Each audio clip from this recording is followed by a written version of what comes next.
बिस्मिल्लाहिर्रहमानिर्रहीम। Welcome to Salma kitchens my YouTube family. बहुत सारी दुआएं आप सब के लिए। अल्लाह ताला आप सब के लिए आसानियां पैदा फरमाएं।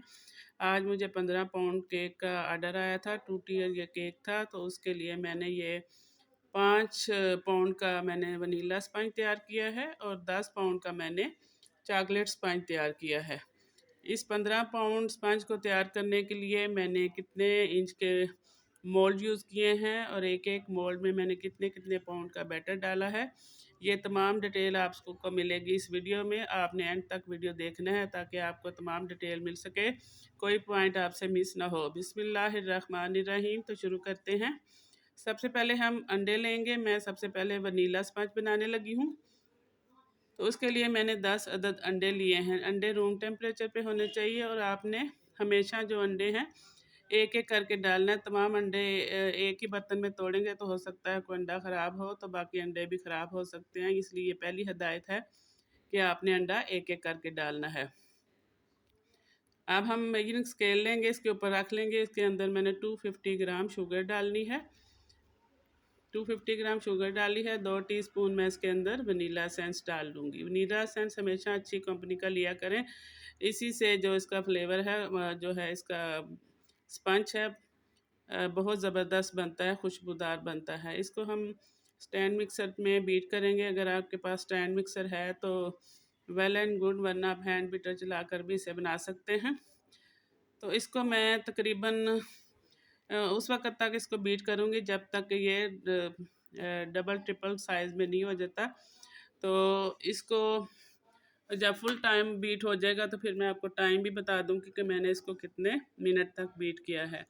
मैं एक अंडे पे 25 ग्राम मैदा लेती हूँ और 25 ग्राम चीनी लेती हूँ। इस हिसाब से आपने अपना जो है स्पंज तैयार करना है। जितने मर्ज़ी पाउंड का आप चाहें तो स्पंज तैयार कर सकते हैं। मैं इसमें वनीला पाउडर नहीं डालती और ना मैं कुकिंग ऑयल वगैरह डालती हूँ। मैं सिर्फ मैदा, चीनी और अंडों से ये स्पंज बनाती हूँ और ये बेकरी की रेसिपी है जो मैंने अपने बेकरी शेफ़ से सीखी है। जिस तरह बेकरियों में बनता है वही वाली मैं आपको रेसिपी दे रही हूँ। आपने ज़रूर इसको फ़ॉलो करना है। इंशाल्लाह आपका भी स्पंज बिल्कुल बेकरी स्टाइल में ही बनेगा। हम साइड पे करते हैं, मशीन चल रही है। इस तरफ हम मैदा मेजर कर लेते हैं। तो 250 ग्राम ही हम मैदा लेंगे। मेजर करके आपने लेना है। 1-2 ग्राम ऊपर नीचे हो जाए तो कोई प्रॉब्लम नहीं है। इसको हम छान लेंगे। मैदे को आप 2 दफ़ा तो ज़रूर छानिए और हो सके तो 1 दफ़ा ज़रूर छान लिए, क्योंकि छानने से ना एयर पैदा होती है, मैदा हल्का होता है और जब हम इसे मिक्स करते हैं तो बहुत अच्छे से मिक्स हो जाता है। इधर हमारा बैटर भी रेडी हो चुका है, माशाल्लाह से काफ़ी फ्लफ़ी हो चुका है। इसको बीट करते हुए तकरीबन मुझे 17-18 मिनट हो चुके हैं। अब हम इसको स्टॉप करते हैं, मशीन को रोकते हैं और इसे चेक कर लेते हैं। देखिए अल्हम्दुलिल्लाह कितना ज़बरदस्त हमारा बैटर तैयार हो चुका है। बिल्कुल इसी तरह की कंसिस्टेंसी होनी चाहिए। अब मैदा हम डालेंगे इसके अंदर। मैदे को हम थोड़ा थोड़ा करके ऐड करेंगे, एकदम सारा मैदा नहीं ऐड करना और आपने बिल्कुल स्लो हैंड से इसे मिक्स करना है। मैंने स्पीड तेज़ की हुई है, लेकिन मैं हल्के हैंड ही से इसको मिक्स कर रही हूँ। अंडे और चीनी को बीट करते हुए जो हवा भरी जाती है ना, उसी से हमारा जो स्पंज है वो सॉफ्ट बनता है और फूला हुआ बनता है। अगर हम इस स्टेज पे आके मैदा डालते हुए वो हम हवा रिलीज़ कर देते हैं तेज़ से हिलाते हुए, तो फिर आपका केक जो है ना बैठ जाता है। पहले फूलता है, बनता है और उसके बाद जब ठंडा होता है तो वो बैठ जाता है। ये वजह है कि आप बीट करते हो ये मिस्टेक करते हैं कि बीटिंग बहुत फास्ट करते हैं और उसके अंदर जो हवा भरी जाती है वो आप रिलीज़ कर देते हैं। आपने हरगिज़ ऐसा नहीं करना है, बिल्कुल हल्के हैंड से आपने इसको मिक्स करना है, बिल्कुल क्लॉकवाइज़ घुमाते हुए, और उसकी एयर को आपने ख़त्म नहीं करना, तो आपका स्पंज बिल्कुल परफेक्ट बनेगा। ये 7 इंच के मोल्ड लिए हैं मैंने, 3 मोल्ड लिए हैं। अगर मेरे पास 4 होते तो सबसे अच्छा था, लेकिन अब हम 3 में ही डिवाइड करेंगे इसको 5 पाउंड को। तो इसको मैंने ऊपर तक बटर पेपर इसलिए लगाया कि अगर ज़्यादा फूले तो बाहर को ना निकले। हम 10 अंडों का जो बैटर बनाते हैं ना, उसका वज़न जो होता है वो तकरीबन 1000 ग्राम होता है, 1 केजी। अब हम इसमें डिवाइड करेंगे, 350 ग्राम 340 ग्राम करके हम इसके अंदर डालेंगे और इक्वल हम तीनों बर्तनों में बैटर डालेंगे। तो हमारा ये 5 पाउंड का स्पंज तैयार हो जाएगा। तो तकरीबन हर मोल्ड में हमारा गया है 345 ग्राम। एक में हमारा गया है 350 ग्राम और 2 में हमारा गया है 345 ग्राम। 2-4 ग्राम से कोई फ़र्क नहीं पड़ता। अब हम इनको टैप करेंगे और 180 पे हम इनको तकरीबन 25 से 30 मिनट तक बेक कर लेंगे। ओवन को आपने पहले ही प्री हीटेड 15 मिनट कर लेना है, तो उसके बाद आपने इसको बेक करना है। अब हम दूसरा जो है स्पंज तैयार करते हैं, चॉकलेट स्पंज है। इसमें भी वही रेसिपी है, बस इसके अंदर जब हम कोको पाउडर डालेंगे तो वहाँ आके मैं आपको बताऊंगा कि क्या करना है। 10 अंडे लिए हैं, 250 ग्राम हमने चीनी ली है और 2 टीस्पून हमने इसके अंदर वनीला एसेंस डाला है। वनीला एसेंस हमेशा मैं बोलती हूँ कि अच्छी क्वालिटी का यूज़ किया करें, वहाँ पैसे स्पेंड करने में कंजूसी मत किया करें। तो अब दूसरी तरफ हम मैदा मैयर कर लेते हैं।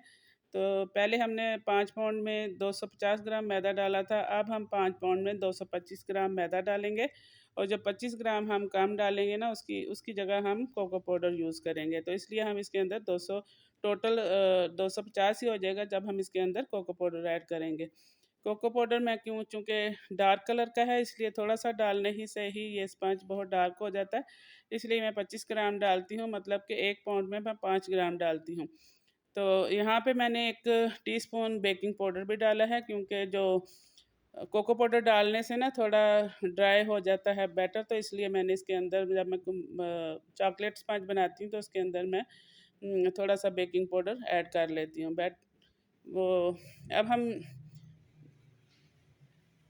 मैदे कोको पाउडर और मैदे को 3 दफ़ा मैंने छाना है। जितना अच्छा छान लेंगे ना, उतना ही आपके लिए आसानी होगी कि आपका बैटर बड़ी आराम आराम से जो है ना मिक्स हो जाएगा। देखिए इतने हल्के हैंड से ही हमने इसको मिक्स करना है। बहुत हल्के हैंड से हिलाते हुए हमने इसको मिक्स करना है, ताकि इसकी वो एयर जो है वो रिलीज़ ना हो। अच्छी तरह से हमने बैटर को ऊपर से नीचे तक स्पैचुला हिलाते हुए मिक्स करना है। देखिए माशाल्लाह से कितना ज़बरदस्त जो हमारा बैटर है, कितना शाइनी बैटर तैयार हुआ है। क्योंकि हमने इसको 3 दफ़ा छाना था, तो हर चीज़ अच्छी तरह से छानते हुए मिक्स हो चुकी थी, तो अच्छी तरह से हमारा बैटर जो है मिक्स हो गया है। बहुत फ्लफ़ी है, इसके अंदर देखें किस तरह माशाल्लाह से ये सॉफ्ट बना है। बिल्कुल इसी तरीके से आपने बनाना है। इस तरह आप जितना मर्ज़ी बड़ा बैच आप बना के तैयार कर सकते हैं। बस आपने इन पॉइंट को नोट रखना है। अब हम इनको भी मेजर कर लेते हैं। ये मेरा 10 इंच का मोल्ड है। अब मैंने 10 पाउंड का जो 5 पाउंड का जो मैंने बैटर तैयार किया था ना, अब वो मैं 10 इंच के मोल्ड में डालने लगी हूँ। तकरीबन 1000 ग्राम बनता है, तो 500 ग्राम एक में डालेंगे, 500 ग्राम हम दूसरे में डालेंगे। अगर मैं चाहती तो जितने बड़े ये मोल्ड थे ना, तो मैं 10 पाउंड का केक भी बना के इसमें डाल सकती थी, लेकिन मेरे पास जो सिरेमिक मशीन है ना, वो इतना ज़्यादा बीट नहीं करती। वो तकरीबन 12 अंडों तक का जो है ना बैटर बीट करती है। इसलिए ये बेक करने के बाद मैं दोबारा 5 पाउंड का स्पंज बेक करूँगी। इनको डीमोल्ड करके पैक कर लूँगी और फिर मैं दोबारा जो है ना 5 पाउंड का बेक करूँगी। ये माशाल्लाह से देखिए मैंने 500 ग्राम डाला है। इसको भी मैंने 180 पे तकरीबन 30-35 मिनट के लिए बेक कर लिया है। ये दोनों हमारे माशाल्लाह से स्पंज बेक हो चुके हैं। ये वनीला का है, 5 पाउंड का है, और ये 5 पाउंड का चॉकलेट स्पंज है। इसको मैंने 2 दफ़ा बेक किया है, तो इस तरह ये 10 पाउंड का चॉकलेट स्पंज बन गया है।